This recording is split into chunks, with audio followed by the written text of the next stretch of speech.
السلام علیکم ورحمۃ اللہ وبرکاتہ۔ الحمد للہ رب العالمین والعاقبۃ للمتقین والصلاة والسلام علی اشرف الانبیاء والمرسلین نبینا محمد صلی اللہ علیہ وسلم وعلی آلہ واصحابہ اجمعین، اما بعد۔ قال اللہ سبحانہ وتعالی کل نفس ذائقۃ الموت رب اشرح لی صدری ویسر لی امری واحلل عقدۃ من لسانی یفقہوا قولی سبحانک لا علم لنا الا ما علمتنا انک انت العلیم الحکیم رب زدنی علما رب زدنی علما رب زدنی علما۔ اب آئیے سب سے پہلے ہم لوگ جاننے کی کوشش کریں کہ اب یہاں سے انشاءاللہ ہم غسل میت کا آغاز کرتے ہیں، یہاں سے غسل میت کا آغاز کرتے ہیں۔ اب چونکہ آپ جانتے ہیں کہ ہمارے علاقوں میں پانی کو جو ہے گرم کیا جاتا ہے، پانی کو گرم کیا جاتا ہے اور بہت زیادہ ہیٹ کر کے لوگ نہلاتے ہیں، بہت زیادہ گرم کرتے ہیں شدت کے ساتھ۔ ہاں گرم کر رہے ہیں آپ تو پھر بکیٹ جو ہے اس کے اندر آپ ملا لیں ٹھنڈا پانی یا اس کو نارمل کر لیں۔ اور آپ کے علم کے لیے بھی بتا دوں کہ میت کے لیے گرم پانی بھی نہلا سکتے ہیں، اس سے بھی غسل دے سکتے ہیں، اور ٹھنڈے پانی سے بھی غسل دیا جا سکتا ہے، دونوں کا جواز ملتا ہے۔ اللہ کے نبی صلی اللہ علیہ وسلم نے فرمایا اغسلوہ بماء وصدر، آپ نے کہا کہ جب تم نہلاؤ تو پانی اور بیر کا پتا آتا ہے، بیر کا پتا یہاں پر جو ہے ایک فروٹ ہے چھوٹا سا، اور اس علاقے میں وہ پھل پایا جاتا ہے، وہ پتا جو ہے اس کے اندر پانی کے اندر مکس کر کے جو ہے اس کو گرم کیا جائے۔ اور اللہ کے نبی علیہ الصلوۃ والسلام نے یہ بیان فرمایا، اور اس کی بڑی حکمتیں ہیں، بڑی حکمتیں ہیں۔ یہ جسم کو کلین کرتا ہے، صاف کرتا ہے، اس کی بڑی حکمتیں ہیں۔ تو گرم کرتے وقت جو ہے پانی کے اندر مکس کرنا چاہیے بیر کے پتے کو، بیری بولتے ہیں اس درخت کو، بیری کے پتے کو بھی اس کے اندر کرنا ہے، اللہ کے نبی صلی اللہ علیہ وسلم نے ارشاد فرمایا۔ تو اب جب غسل دینے کا ارادہ ہو تو اس وقت سب سے پہلے چاہیے کہ آج کل جو ہے کٹ ملتے ہیں، جنازہ کٹ، اس کے اندر کور کیا جاتا ہے جنازے کو، یعنی میت کو کور کیا جاتا ہے۔ یہ کرنا چاہیے کیونکہ جو ہے نہلاتے وقت چاہے وہ مرد کا جنازہ ہو یا عورت کا جنازہ ہو، اس کو کور کر کے پردہ کر کے نہلانا چاہیے، پردے میں ہونا چاہیے۔ اور جب کوئی انتقال ہو جائے تو یہاں پر ایک مسئلہ بھی ہے کہ کیا اس کو قبلے کی طرف کر کے منہ رکھنا چاہیے؟ ایسے کوئی چیز شریعت کے اندر نہیں ہے، جیسے چاہے آپ اس کو سلا سکتے ہیں۔ تو کپڑوں میں، اب کپڑے کے اندر ہے، اب اس کو لے کے آئیں گے آپ اور لا کے رکھیں گے یہاں پر اس نہلانے کے تخت پر یا ٹیبل جو ہوتا ہے یہاں پر رکھیں گے۔ اور عام طور پہ یہ ہر مسجد کے اندر اب فی الحال پایا جاتا ہے، پہلے جو ہے لکڑی کا بنانا پڑتا تھا، اور الحمدللہ پانی کے جانے کے لیے بھی، کیونکہ یہ جو ایسے ڈاؤن ہے یہاں سے پانی بھی نکل جائے گا، اور نیچے ایک گڑھا بنا دیں، کھڈا بنا دیں، وہاں پر پانی آٹومیٹکلی نکل کے جائے گا اور جذب ہو جائے گا۔ اب جب کسی بھی چاہے مرد کا جنازہ ہو یا عورت کا، اس کو کور کرنا چاہیے، پردے کے اندر رکھ کے نہلانا چاہیے، اور ایسے لوگ نہلائیں جو امانت دار ہوں۔ میں نے کہا کہ اگر گھر والے ہوں تو یہ بہت ہی زیادہ بہتر ہے، کیونکہ گھر والے کسی کے عیب کو دیکھتے ہیں۔ مثال کے طور پر کسی نے دیکھ لیا پیٹ کے اوپر، تو عیب کو دیکھ رہے ہیں آپ، تو یہ کیا ہوگا کہ آپ چھپائیں گے اس کو۔ تو گھر والے اسی لیے کہتے ہیں کہ سب سے پہلا ان کا حق ہے، اگر وہ جانتے ہوں، علم رکھتے ہوں، نہیں ہے تو باہر کے لوگ امانت دار ہوں۔ اللہ کے نبی صلی اللہ علیہ وسلم نے فرمایا من غسل مسلما فکتم علیہ غفر اللہ لہ 40 مرہ، کہ کوئی شخص کسی میت کو نہلائے، غسل دے، اور اس کے اندر کچھ عیب ہو اس کو چھپائے، اس کو لوگوں کے سامنے ظاہر نہ کرے، سپریڈ نہ کرے۔ آپ علیہ الصلوۃ والسلام نے فرمایا کہ اللہ تعالیٰ اس کو 40 مرتبہ معاف کرے گا، کوئی مسلمان کو غسل دے اور پھر عیب کو چھپائے، کوئی عیب دیکھے تو چھپا دے۔ اب رکھنے کے بعد جو ہے آپ ظاہری سی بات ہے کہ جو بھی چیزیں، مثال کے طور پہ ہمارے پاس یہاں پر کافور ہے، اور ہینڈ گلوز ہیں، اور کچھ زائد کپڑے ہیں، اور پھر سے یہاں پر ٹاول ہے، اور یہ بھی ہے۔ تو یہ چیز، بہت ساری چیزیں کٹ میں آتی ہیں، جب آپ جائیں گے دکان پہ مانگیں گے تو بہت ساری چیزیں بھی دے گا، لیکن اللہ کے نبی صلی اللہ علیہ وسلم سے بہت ساری چیزیں ثابت ہیں، اور کچھ گولیاں بھی ہوتی ہیں اس طرح کے گول والی، لیکن وہ نہیں، یہ جو پھوٹنے والا جو کافور ہے یہ ہے۔ اور اللہ کے نبی صلی اللہ علیہ وسلم کی حدیث بھی ہے کہ تم عقیر جو غسل دے رہے ہو اس کے اندر کافور کو ملاؤ، انشاءاللہ وہ بات آگے آئے گی، ٹھیک ہے نا۔ تو اب یہاں پر ہے میت، کور ہم نے کر لیا، جو بھی ضروری چیزیں ہیں، کپڑا ہے، گلوز ہیں، گرم پانی ہے، اور پتے اس کے اندر ملائے گئے ہوں، یہ تمام چیزوں کو ہم نے رکھ لیا۔ اب جب رکھیں گے یہاں پر تو پھر امانت دار لوگ ہوں گے، 1 سے 2-3 لوگوں کی ضرورت پڑے گی، کیونکہ اٹھانا ہے، ہلانا ہے، کروٹ تھوڑا بدلنا ہے، اور پانی، ان تمام چیزوں کی ضرورت پڑتی ہے۔ اب جو ہے سب سے پہلے جب نہلائیں گے تو ایک بڑا والا چادر، عام طور پہ کہتے ہیں کہ جو ہے یعنی اتنا تک ہونا چاہیے، لیکن ہم یہ کہیں گے کہ یہ تھوڑا بڑا ہو، کیونکہ جب آدمی اندر ہاتھ ڈالے تو اتنا چھوٹا نہ ہو کہ اندر کے جو ہے شرمگاہ دکھ سکے، نظر آ سکے، ایسا یا جو ہے نظر آئے، اتنا چھوٹا نہیں ہونا چاہیے۔ سائڈ کا جو حصہ ہے یہ کپڑا جب ڈالیں گے بڑا ہونا چاہیے۔ اب غسل کرنے سے پہلے آلریڈی جو ہے اس کا جو میت کا لباس ہے وہ اس کے جسم پر ایسے ہی باقی ہے۔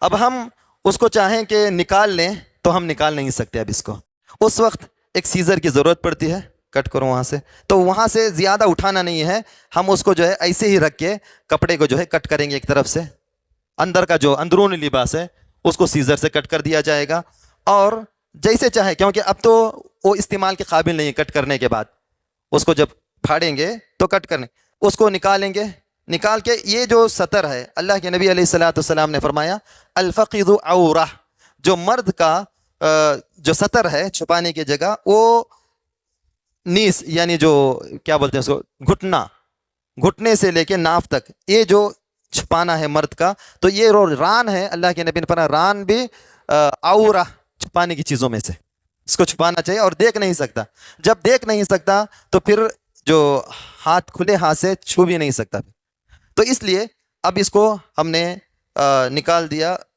اب لباس کو ہو گیا نا، ختم ہو گیا، جی نکال لیا ہم لوگ۔ اب جو ہے ایسے نکال کے تھوڑا اٹھا کے اس کو ایسے گھسیٹ کے، یعنی کینچی سے کٹ کرنا چاہیے، تھوڑا یہاں تک ہو سکے تو کینچی سے کٹ کرتے کرتے کرتے کرتے جائیں، لیکن یاد رہے کہ ہماری نگاہیں جو ہے کسی کے سطر پر نہ پڑے، جو اس کی شرمگاہ ہے وہاں پر نہ پڑے، بڑے احتیاط کے ساتھ، چونکہ کرنے والے 2-3 افراد ہوتے ہیں، یا کم سے کم 3 ہوتے ہیں، اس سے بھی زائد افراد ہوتے ہیں وہاں اس کی مدد کرنے کے لیے، اور میں سمجھتا ہوں کہ ہر ایک کو جو ہے یہ سیکھنا چاہیے طریقہ، اور عام ہونا چاہیے ہمارے معاشرے اور سماج کے اندر، چند پرٹیکولر لوگ ہی نہ ہوں کہ اگر کسی کا انتقال ہو جائے تو فلاں صاحب آئیں گے، ان کے آنے تک انتظار، یا اگر عورت کا انتقال ہو جائے تو فلاں عورت آئے گی، وہی غسل دے گی، وہی کفن، یہ نہیں ہونا چاہیے۔ ہر بچے کو بہت آسان سا طریقہ ہے، یہ ہو گیا، ہونے کے بعد یہ کپڑا جو ہے ایسے ہی ہونا چاہیے اس کے جسم پر۔ اب ہونے کے بعد سب سے پہلے کیا کریں گے، اب یہ کپڑا ہم نے آپ اندر کا ریموو کر دیا، نکال دیا، نکالنے کے بعد اب سب سے پہلا جو کام ہوگا وہ ہوگا، امام شافعی رحمۃ اللہ علیہ فرماتے ہیں کہ میت کے جو ہے گردن، جو سر ہوتا ہے، اس کو تھوڑا اٹھا کے پکڑیں، اور آہستہ بڑے نرمی کے ساتھ، کہتے ہیں کہ بڑی نرمی کے ساتھ جو ہے اس کو، یعنی اس کے پیٹ کو بڑی نرمی کے ساتھ دبائیں، دباتے رہو، تھوڑا آہستہ آہستہ، بالکل آہستہ، ایسے کہ جیسے جو ہے ماں اپنے بچے کو نہلا رہی ہے، بالکل آہستہ، بالکل نرمی کے ساتھ۔ چاہیے تو اور ایک مرتبہ بھی اس کو یہ کر لیں، ایسے کر کے تھوڑا اور بھی پکڑ کے اور بھی اٹھا سکتے ہیں آپ،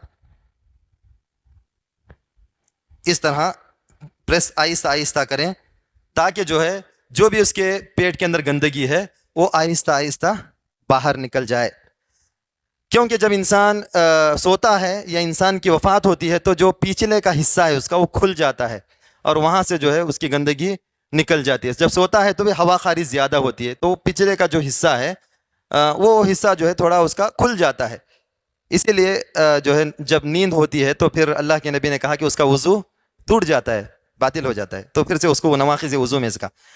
اتنا ہونے کے بعد اب دیکھنا چاہیے اچھی طریقے سے، اور ہونے کے بعد پھر اس کو پانی، اب جو ہے پانی کا باری آتی ہے تو اس کو پکڑو، ایسے اٹھائیں تھوڑا، لیکن کپڑا یاد رہے کہ یہ رہے، تو اس طرح جو ہے پانی ڈالنا چاہیے.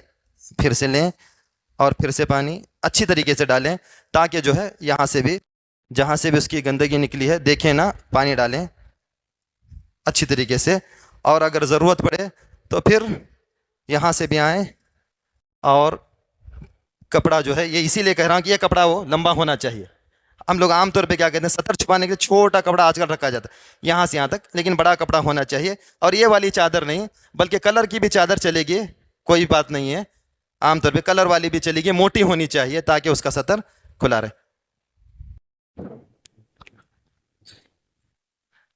اب اتنا ہونے کے بعد اب اس کا جو ہے پاک ہو گیا، یہ جو گندگی کی جگہ تھی وہ پاک ہو گئی. پاک ہونے کے بعد اب آتا ہے اس کی شرمگاہ کو سب سے پہلے صاف کریں گے. تو یہ گلوز یہ بھی آپ استعمال کر سکتے ہیں، یا جو ہے چھوٹا والا کپڑا لے کے، کفن کا ہی جو کپڑا لے کے آپ اس کو بھی استعمال کر سکتے ہیں. جی لے لو، آپ کپڑا لیں. یہ والا ہے حصہ، تو یا جو ہے اسی کو بھی لفافہ بنا لے سکتے ہیں آپ. اس کو لفافہ اس طرح بنا سکتے ہیں، اس طرح لفافہ وغیرہ بنا بھی سکتے ہیں، یا جو میڈیکل میں آج کل شاپ میں مل رہے ہیں وہ بھی آپ لے سکتے ہیں. جی بڑا والا مل جاتا ہے، اچھا والا. یہ تو پتلا والا ہے، اس سے تھوڑا موٹا والا لے لیں. اس کے بعد سب سے پہلے ایسے ہاتھ کر کے نا، صرف اندر سے پورے اس کے شرمگاہ کے پارٹ کو اچھی طریقے سے دھویا جائے گا. گندگی ہے تو بھی اس کو صاف کیا جائے گا اچھی طریقے سے، نیچے سے ہاتھ ڈال کے. اگر اس کی ضرورت ختم ہو جائے تو ایک ادھر رکھ لیں کچھ بھی چیز، اس کو پھینک سکتے ہیں. پھر دوسرا آپ لے لیں. یہ کوئی شریعت میں فکس نہیں ہے کہ کتنا کپڑا لینا ہے اس کی صاف صفائی کے لیے، یا کتنے گلوز، ہینڈ گلوز لینا ہے، ٹھیک ہے نا. اس کو آپ جتنی مرتبہ چاہے ادھر سے صاف کریں اچھی طریقے سے. یعنی شرمگاہ کو صاف کرنے کے بعد چاہے تو بھی پانی ڈال لیں، کوئی بات نہیں. یعنی کچھ گندگی جو ہے یہاں پر باقی رہتی ہے تو تھوڑا پریشر میں ڈالیں وہاں پر، تاکہ وہ گندگی نکل جائے. اس کے بعد اللہ کے نبی صلی اللہ علیہ وسلم نے کہا کہ اب وضو اس کو، یعنی جو وضو کے اعضاء ہیں وہاں سے شروع کیا جائے، اور بائیں جانب سے، دائیں جانب سے، یعنی سیدھے جانب سے، رائٹ سائڈ سے اس کو شروع کیا جائے. یا یوں سمجھو کہ اس کو پہلے وضو کروایا جائے. اوکے، وضو کروایا جائے. اب وضو کیسے کروائیں گے؟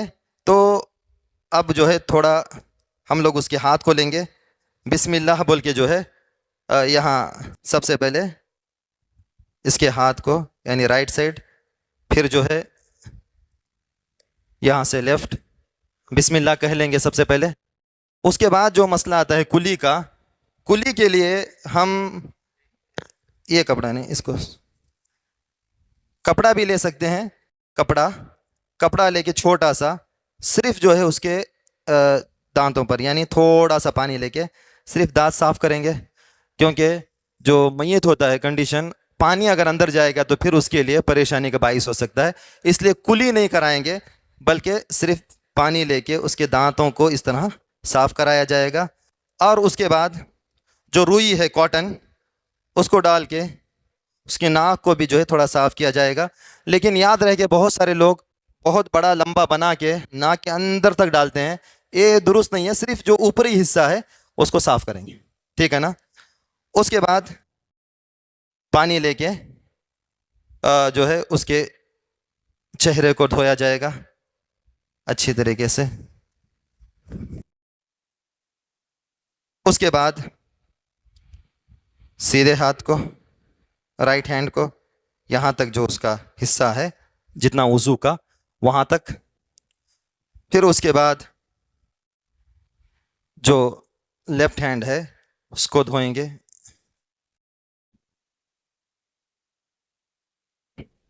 اس کے بعد مسح کروائیں گے.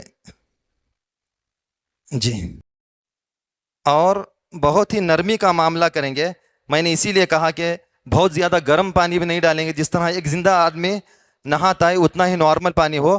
اسی لیے کہ اللہ کے نبی صلی اللہ علیہ وسلم نے کہا کہ کسی کے ہڈیوں کو بھی نہ توڑیں، کیونکہ اگر وہ صحیح نہیں ہو رہی ہے تو اس کو بینڈ کر کے توڑ دیتے ہیں. تو اللہ کے نبی نے کہا کہ زندوں کو جس طرح توڑا جاتا ہے، اسی طرح ان کا بھی خیال کیا جائے۔ اس کے بعد کان کا مسح کیا جائے گا، اس کے بعد سیدھے پیر کو، اور اس کے بعد بائیں پیر کو۔ خلال بھی یہاں پر ہے، سنت ہے نبی صلی اللہ علیہ وسلم کی کہ پیروں کے انگلیوں کے درمیان میں اللہ کے نبی صلی اللہ علیہ وسلم چھوٹی جو انگلی تھی اس کو ڈال کے۔ اب یہاں پر جو پانی ہے بیر کا، جو بیر کے پتوں سے، یہ پانی اللہ کے نبی صلی اللہ علیہ وسلم کے زمانے میں کافی تھا کہ جسم کو کلین کرنے کے لیے، صاف کرنے کے لیے یہ پانی کافی، کیونکہ اس کے اندر وہ جو صلاحیت ہے اس پانی کے اندر کہ وہ جسم کا جو چمڑے کا جو گندگی ہے اس کو کلین کرے، ٹھیک ہے نا۔ لیکن اگر عام طور پہ صابن نہیں لے، صابن کا استعمال کرتے ہیں، نہیں صابن، جی سوپ کا استعمال ہم لوگ کرتے ہیں، سوپ کا استعمال کریں، اور عام طور پہ بہت سارے لوگ شیمپو کا استعمال کریں، شیمپو نہ کریں کیونکہ جو اس کے اندر بہت پانی کی ضرورت، اس کی مقدار کی ضرورت پڑتی ہے۔ تو اب سب سے پہلے کیا دھوئیں گے؟ بندے جو سر، سب سے پہلے سر کے اوپر پانی ڈالیں گے، ڈالیے سر کے اوپر پانی، سر کے اوپر۔ تو اس طرح جو ہے یہاں پر صابن لے کے اچھی طرح اس کو، سر کو دھوئیں گے، چونکہ معلوم ہے کہ غسل کا جو طریقہ ہوتا ہے، وضو کے بعد کہاں پر پانی ڈالا جاتا ہے؟ سر پر پانی، اس طرح۔ اور اس کے اگر داڑھی ہے تو داڑھی کو بھی اچھی طریقے سے جو ہے صابن لگا کے دھویا جائے گا۔ پھر اللہ کے نبی صلی اللہ علیہ وسلم نے جو غسل کا طریقہ بیان فرمایا، ام عطیہ رضی اللہ تعالیٰ عنہ کی حدیث میں ہے، اور صحیح بخاری کی حدیث ہے کہ آپ نے تفصیلاً اس حدیث کے اندر ذکر کیا ہے۔ اور پھر اللہ کے نبی نے ام عطیہ رضی اللہ تعالیٰ عنہ کو حکم دیا کہ تم جو ہے سیدھے جانب سے شروع کرو، سیدھے جانب سے، یعنی رائٹ سائڈ سے، جس کو اردو کے اندر کہا جاتا ہے داہنے طرف سے تم شروع کرو، اور وہاں سے جو وضو کے اعضاء ہیں وہاں سے شروع کرو۔ تو اس حدیث کے حوالے سے معلوم ہوتا ہے کہ اب سر اور داڑھی دھلنے کے بعد صابن لگا کے اب ہم لوگ پھر دائیں جانب سے، جو دائنا بولتے ہیں کہ یہ سائڈ جو ہے یہ سیدھا طرف ہے اور یہ جو ہے لیفٹ ہے۔ تو سب سے پہلے اہل علم نے کہا کہ شروع کریں گے ہاتھ سے، ہاتھ سے۔ اب ہاتھ پہ فل پانی، تو یہاں سے جو ہے شروعات ہوگی غسل کی۔ پھر اس کے بعد آئے گا کندھا، اس کے بعد آئے گا کندھا، تھوڑا اس کو ایسے ہٹا کے ڈالا جائے گا کندھے پر، اور اس سائڈ پہ پیٹھ پر بھی پانی ڈالا جائے گا۔ اس کے بعد کپڑے کے ساتھ، اور اس کے بعد آئے گا پیر کا حصہ، ران اور یہاں سے بغیر دیکھے، اور پھر یہاں پر ڈالیں گے اس طرح۔ تو یہ ہو گیا، ابھی پورا نہیں ہوا، یہ آدھا ہی ہوا ہے، رائٹ سائڈ ہوا ہے سیدھے جانب، اتنا غسل ہو گیا۔ اس کے بعد پھر ہم لوگ لیں گے پھر سے وہی، یعنی دائیں طرف ڈالیں گے ہاتھ پہ پانی، دو۔ اس کے بعد آ رہا ہے کندھے پر، اور کندھے پر اٹھاتے وقت یہاں پر پردہ کر کے ہی جو ہے ڈالیں گے، یہاں پر پانی دکھے گا نہیں انشاءاللہ۔ اس کے بعد آ رہا ہے پیر پر، پیر پر، اور پھر یہاں انگلیوں تک پانی ڈالیں گے۔ اب چونکہ جو ہے پانی جو ڈالنے کا سلسلہ ہے وہ یہاں سے شروع کریں گے، یعنی جو کندھا ہوگا یہ پورا کا پورا پہلا سیدھے جانب، پھر اس کے بعد بائیں جانب۔ تو اب اس کے بعد چاہے تو آپ جو ہے لے لیں، صابن لے لیں، اور پھر جسم کو آہستہ سے، نرمی سے لگائیں۔ بہت سارے لوگ جو ہوتا ہے نا کہ اب وہ کلین نہیں ہے، کلین کرنے کے لیے بہت زور سے، سختی سے اس کا استعمال کیا جاتا ہے، ایسا نہیں ہے، بالکل نرمی کے ساتھ۔ اور جو میت ہے، میت کی کنڈیشن کے بیس پر ہوتا ہے یہ تمام چیزیں۔ اگر کوئی اچھی میت ہے تو تھوڑا اس کو نہلانے میں آپ کر سکتے ہیں، لیکن کبھی بہت ہی کرٹیکل کنڈیشن والی میتیں ہوتی ہیں، ایکسیڈنٹ کیس ہوتا ہے یا جو ہے پوسٹ مارٹم کیس ہوتا ہے، ایسے وقت میں بڑا احتیاط سے کام لیں۔ اگر ایسا ماحول ہے کہ ایسا وقت ہے کہ آپ غسل نہیں دے سکتے میت کو، تو پھر اسلام نے یہ حکم دیا کہ غسل کی ضرورت نہیں ہے، اس کو تیمم ہی اس کو کافی ہو جائے گا۔ جیسے ایکسیڈنٹ کے کیسز ہوتے ہیں، اللہ تعالیٰ ہر ایک کو بچائے، یا جو ہے کوئی اگر سمندر میں جو ہے ڈوب کے بھی مر جائے، اب یہ نہیں سمجھنا چاہیے کہ وہ پانی میں تھا، پانی سے آیا ہے تو اب اس کو غسل کی ضرورت نہیں ہے، نہیں، اس کو بھی غسل دینا چاہیے۔ لیکن اگر کسی کے ٹکڑے ٹکڑے مل جائیں تو پھر ان تمام کو جمع کر کے جو ہے ایسے ہی اس کو جو ہے دفن یا اس کے اوپر یہ کر سکتے ہیں، کیونکہ اس کے اوپر غسل کا کوئی اتفاق نہیں ہوتا ہے۔ لیکن اگر کوئی باڈی کا بہت سارا حصہ ملتا ہے تو پھر تیمم ہم لوگ کر سکتے ہیں۔ تو یہ اتنا ہو گیا۔ اب یہ سامان لو کہ ایک مرتبہ اس کا غسل ہو گیا۔ کتنی مرتبہ ہوا ہے؟ ایک دفعہ اس کا غسل ہو گیا۔ کیونکہ مکمل سر سے پیر تک پانی بہانے کو کہتے ہیں ایک غسل. اب یہ غسل ہو گیا, اور کم از کم جو ہے ایک مرتبہ غسل یہ واجب ہے, ضروری ہے, ایک مرتبہ غسل ضروری ہے. اگر ایک مرتبہ میں نہیں ہو رہا ہے تو پھر 3, اللہ کے نبی نے فرمایا ثلاثاً او خمساً او سبع, حدیث کے الفاظ ہیں کہ 3 مرتبہ یا 5 مرتبہ یا 7 مرتبہ تم غسل دو. اور اہل علم نے کہا کہ اگر اس سے بھی زیادہ کی ضرورت پڑے تو تم اس سے بھی زیادہ غسل دے سکتے ہو. مثال کے طور پہ آڈ, لیکن وطر ہونا چاہیے, آڈ ہونا چاہیے. یہ یاد رہے کہ اگر 7 سے زائد مرتبہ ہے تو 9 مرتبہ, پھر اس سے زائد. لیکن بہت ہی زیادہ مبالغہ آرائی سے کام نہ لیں, کیونکہ جو ہے جب میت کو پہلی دفعہ پریس کیا جاتا ہے تو اسی وقت جو ہے آسانی سے پیٹ کو اس کے دبا کے تھوڑا آسانی نرمی کے ساتھ جو بھی گندگی ہے اس کو نکال دیں تو کافی ہے انشاءاللہ, اتنے میں کفایت کر جاتا ہے. تو 3 مرتبہ غسل جب دیں گے, دوسری مرتبہ دیں گے تو آپ صابن کا استعمال کر سکتے ہیں اچھی طریقے سے, اس کو تھوڑا یعنی بغیر سطر کے جو بھی تھوڑا کپڑا وپڑا ہے, کپڑے کو لے کر جو ہے آپ صابن کے ساتھ اس کی صفائی اور اس کی ستھرائی کر سکتے ہیں. اس کے بعد نظافت سے کام لے سکتے ہیں. اس کے بعد جب ایک مرتبہ ہو جائے گا یہ, تو دوسری مرتبہ بھی جب آپ پانی بہائیں گے اس طرح کر کے, یعنی رائٹ سائڈ سے پھر پانی بہائیں گے تو اچھا کلین کر کے, اس کے بعد پھر سے آپ جائیں گے اور پھر جو بائیں جانب ہے لیفٹ سائڈ سے, تو مکمل طور پر یعنی اس کو 2-3 لوگوں کے جو ہے مدد سے اٹھانا پڑتا ہے اس طرح باقاعدہ اس کی کروٹ, کیونکہ یہاں پانی ڈالنا بالکل ضروری ہے, یعنی سطر کو پردے کے ساتھ یہ ضروری ہے. 2-3-4 لوگ تو ہوتے ہیں اس کی مدد کرنے کے لیے, تو مدد سے اور 2 مرتبہ ہو گیا. پھر سے بار بار جو ہے اس کو صابن کی ضرورت نہیں. اب 1 مرتبہ کلین ہو گیا بندہ. اب بہت سارے لوگ کیا کرتے ہیں, ہر غسل میں پھر سے صابن لگائیں گے, پھر سے اس کو نہلائیں گے, پھر سے غسل دیں گے. اس کی ضرورت نہیں ہے.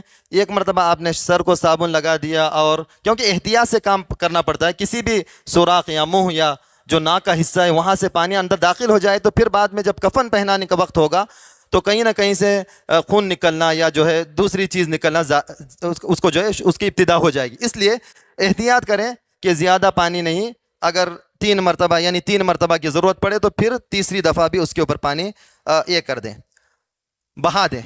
جب پیر تک آپ بہائیں گے دونوں جانب سے تو یہ تیسری مرتبہ غسل ہو گیا. بات سمجھ میں آ گئی نا؟ بات سمجھ میں آ رہی ہے؟ ٹھیک ہے, یہ 3 مرتبہ ہو گیا غسل. اب ظاہری سی بات ہے کہ ہم ایکسٹرا 2 چادریں رکھ لیں, ایکسٹرا کفن چھوڑ کے بھی جو ہے کوئی اچھی موٹی والی چادر رکھ لیں. اب ظاہری سی بات ہے یہ چادر اب گیلی ہو گئی, ٹھیک ہے نا. ہاں, ابھی ایک مسئلہ یہ ہے کہ اگر 3 مرتبہ سے بھی زائد مرتبہ اس کو غسل کی حاجت ہو گئی, ضرورت ہو گئی, تو کیا دیں؟ پھر سے آپ دے سکتے ہیں. یعنی کب ہوگا یہ مسئلہ؟ جب پھر سے گندگی یہاں نکلے گی تب پھر سے آپ تھوڑا اس کو, یا غسل کی بھی حاجت نہیں, یا آپ نے جو ہے اتنی گندگی کے ڈال کے پانی بہا دیا تو بھی کافی ہے. لیکن دینا چاہتے ہیں پھر سے تو 4 مرتبہ نہیں 5 مرتبہ کرنا پڑے گا.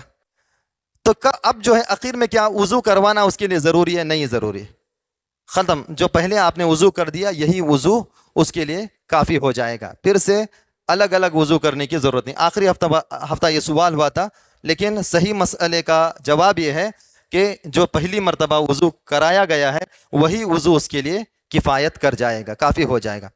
اب یہ جو ہے کفن نہیں ہے, یہ الگ چادر ہے.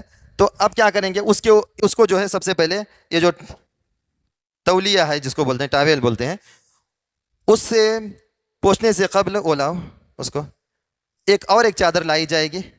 اب لوگ ہوں گے یہاں پر مدد کے لیے, تو پکڑ کے جو ہے اس کو اوپر ڈالیں گے اور نیچے سے یہاں سے آہستہ یہاں سے جو ہے اس کو پکڑ کے اس چادر کو, نیچے کے جو بھگی ہوئی چادر ہے اس کو نکال دیا جائے گا. ٹھیک ہے نا. اب یہ سوکھی چادر, ٹھیک. اب یہ ٹاول سے اس کو پوچھنا, اس کو سکھانا جائز ہے میت کو. اب اس کو اندرون سے 1-2 لوگ مل کے جو ہے اندر سے پورا جو پانی ہے اس کو پونچھ دیں گے ٹاول کے ساتھ. اب جب پونچھ دیں گے تو پھر یہاں پر غسل جو ہے مکمل ہو گیا, اس کا غسل مکمل ہو گیا. اب جب غسل مکمل ہو گیا تو اب یہاں سے جو ہے اس کو دوسری جگہ جہاں پر کفن پہنانا ہے وہاں تک لے جانے کا مسئلہ ہے، یا جو ہے اس کو نیچے اور ایک کپڑا بھی ڈال کے آپ لے جا سکتے ہیں. اس میں کوئی شرعاً جو ہے کوئی یہ چیز اتنا ہی کپڑا ڈال کے لے کے جانا ہے نہیں ہے، اس کی کوئی تحدید شریعت کے اندر تعین نہیں ہے. اب یہ ہونے کے بعد اور ایک نیچے کپڑا ڈالیں گے آپ چاہے تو، یا اسی کپڑے کو بھی یہ کر لیں گے، اس کو ایسے ہی رکھیں گے، اس کو ڈال کے، جی جی انشاءاللہ. تو اس کو کیونکہ سوکھ گیا، جسم تو سوکھ گیا، سکھا دیا گیا ہے ٹاول کے ذریعے سے، یہ ہو گیا. اب یہاں سے ہمارا نیکسٹ آ رہا ہے کہ کفن کا مسئلہ.